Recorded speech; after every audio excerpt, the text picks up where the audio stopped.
কারো প্রতি কৃতজ্ঞতা পোষণ অথবা কারো উপকারের স্বীকৃতি স্বরূপ আমরা একটা ইংলিশ এক্সপ্রেশন খুব সচরাচর ব্যবহার করে থাকি, সেটি হচ্ছে থ্যাংক ইউ।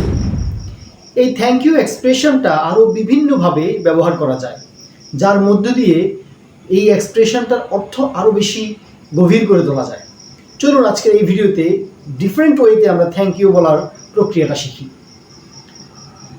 ফর্মাল বা প্রফেশনাল ওয়েতে আমরা থ্যাংক ইউর পরিবর্তে ব্যবহার করতে পারি যে I really appreciate your assistance, খুব সহজভাবে এটা ব্যবহার করা যায়।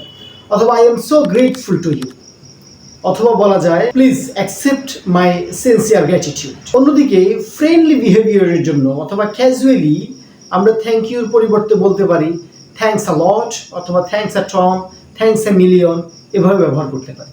অথবা আই ও ইউ ওয়ান।